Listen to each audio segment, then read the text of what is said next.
नमस्ते दोस्तों, मेरा नाम अनुराग है। मैं शीर्ष नगर का रहने वाला हूँ। मेरी उम्र 26 साल है।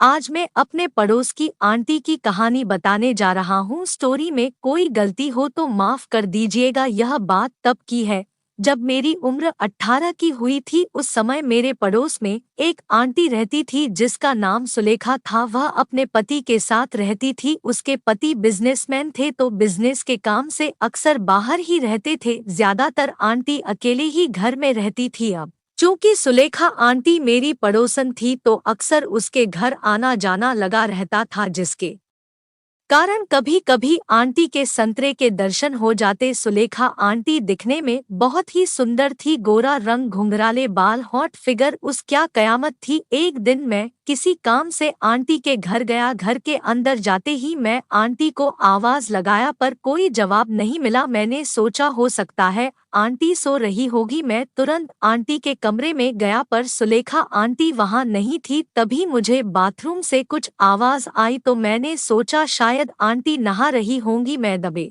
पांव बाथरूम के पास गया और दरवाजे के छेद से देखने लगा। अंदर आंटी नहा रही थी। साबुन लगाने के बाद आंटी ने जैसे ही अपने बदन पर पानी डाला, आंटी का शरीर संगमरमर की तरह चमक रहा था। ऊपर से नीचे तक कुछ नहीं पहना था। उसे इस तरह देख मेरे शरीर में कुछ अजीब सा महसूस हुआ। मेरे अंदर हलचल सी होने लगी। मेरा हथियार तंबू बन चुका था। उधर आंटी ने सुरंग में उंगली डालना शुरू कर दिया और अजीब सी आवाजें निकाल रही थी। उसे देख मैं अपने हथियार को चलाने लगा। थोड़ी देर चलाने के बाद सफेद पानी जैसा वहीं दरवाजे पर ही छोड़ दिया को नहाया हुआ हो चुका था और वह बाहर आ रही थी। मैं भी वहां से निकल गया मगर मुझे याद आया कि मैं तो वह सफेद झाग साफ करना भूल गया। कहीं आंटी ने देख लिया तो और घर पर बोल दिया तो खूब बेइज्जती होगी। अब क्या करूं मुझे समझ नहीं आ रहा था। 3-4 दिनों तक मैं आंटी के घर नहीं गया। 5वें दिन आंटी किसी काम से मेरे घर आई। मम्मी से बात करने के बाद आंटी मेरे पास आई और मेरे सामने बैठ गई। आंटी बोली, क्या बात है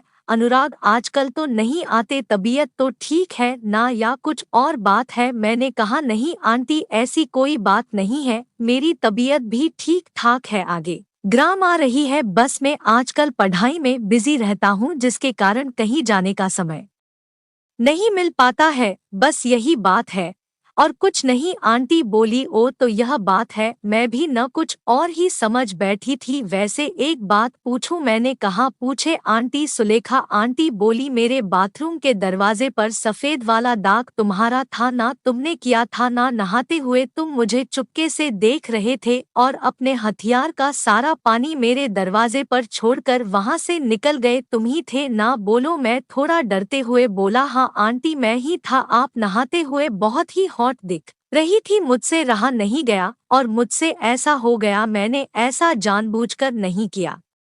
पता नहीं उस वक्त मुझे क्या हो गया था। सॉरी आंटी, अब ऐसी गलती दोबारा नहीं होगी प्लीज। यह बात मेरी मम्मी को मत बताइएगा। आंटी बोली, ठीक है नहीं बताऊंगी, लेकिन अब से मैं तुमको जो बोलूंगी तुमको वह करना पड़ेगा। बोलो मंजूर है? मैंने हाँ में अपना सिर हिलाया लेकिन डर के मारे बोला कुछ नहीं बोला। सुलेखा उठी और जाने लगी। जैसे ही वह मेंटोर के पास पहुंची वो रुक गई और उसने मुझे बुलाया। आंटी बोली, अनुराग तुम 1 घंटे में मुझे मेरे घर पर मिलो, तुमसे काम है। मैं बोला ठीक है आंटी मैं आता हूँ। लगभग 1 घंटे बाद मैं आंटी के घर गया और आंटी को आवाज लगाया। अंदर से आंटी ने कहा, राख तुम सोफे पर बैठो, मैं काम खत्म करके तुरंत आती हूँ। मैं बैठकर सुलेखा आंटी का वेट करने लगा। करीब 15 मिनट बाद आंटी किचन से निकली और मेरे सामने बैठ गई। उस वक्त आंटी नाइटी पहनी हुई थी। उसके संतरे के कटिंग आदि दिखाई दे रही थी। वो बस मुझे घूरे जा रही थी। अचानक आंटी ने, कुछ खाना खाएगा? मैंने कहा नहीं आंटी मैं खाना खाकर आया हूँ। फिर आंटी नशीली आवाज में बोली, अरे पगले, मैं वो खाना के बारे में नहीं पूछ रही हूँ, मैं तो इस हुस्न के बारे में बोल रही हूँ। और फिर आंटी मेरे पास आई और मेरा हाथ पकड़कर अपने संतरे पर रख दिया। मैं सकपका गया। मैं उठा और जाने लगा, तभी अचानक मेरा हाथ पकड़ के आंटी ने अपनी और जोर से खींचा। मैं खुद को संभाल भी पाया और आंटी से टकराते हुए एक साथ सोफे पर गिर गया। सुलेखा आंटी नीचे और मैं आंटी के ऊपर था। मुझे तो कुछ समझ नहीं आ रहा था कि आखिर ये हो क्या रहा है। मैं उठने की कोशिश किया मगर आंटी ने मुझे जोर से पकड़कर मुझसे चिपक गई। आंटी बोली, अनुराग मैं बहुत प्यासी हूँ, आज मेरी प्यास बुझा दो, तुम अपना पानी मुझे पीला दो, मैं तुम्हें समा जाना चाहती हूँ, अपना बना लो।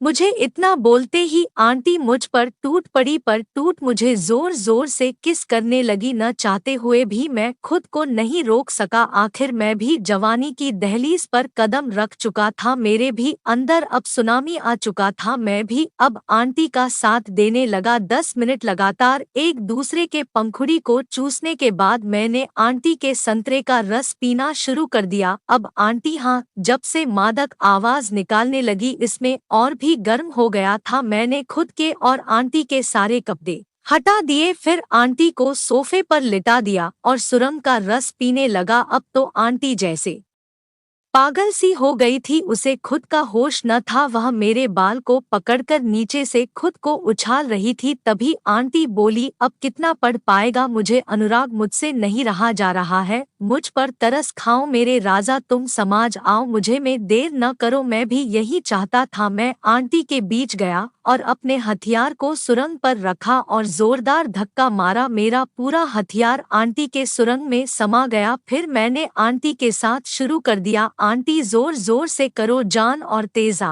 ओ हाँ उर्फ जैसे मादक आवाज निकालने लगी। मैंने अपना स्पीड और बढ़ा दिया। करीब 30 मिनट लगातार करने के बाद आंटी बोली, जान मेरा निकलने वाला है और तेज तेज करो, फाड़ दो मेरी सुरंग को। आ उई माँ उर्फ मैं तो गई। हाँ इसके साथ ही आंटी का हो गया था, लेकिन मेरा हथियार अभी रुकने का नाम नहीं ले रहा था। मेरा हथियार आंटी के सुरंग की नॉन स्टॉप किया जा रहा था। मैंने अपना स्पीड को और बढ़ा दिया। अब आंटी को दर्द होने लगा, उसकी आंखों से आंसू निकल रहे थे, फिर भी वो मेरा साथ दे रही थी। क्योंकि मेरा पहली बार था इस वजह ऐसे में ध्यान नहीं दिया, बस मैं सुरंग की जा रहा था। करीब 20 मिनट बाद मेरा हथियार आंटी के सुरंग में अपना सारा पानी छोड़ दिया। टूटे हुए पत्ते की तरह मैं आंटी के ऊपर गिर गया। हम दोनों की आंखें चाह कर भी नहीं खुल पा रही थी। ऐसा लग रहा था जैसे मिलो दौड़कर आए हो। थोड़ी देर बाद एक दूसरे को होश आया। आंटी ने मुझे किस करते हुए बोला, अनुराग तुम मुझे अब हर रोज यह खुशी दोगे ना। मैंने हाँ में सिर हिलाया और उसे अपनी बाहों में भर लिया। अब मैं रोज आंटी के साथ करता हूँ, आज भी करता हूँ। मैंने सुलेखा आंटी के साथ के इसलिए बहुत खुश रहती है।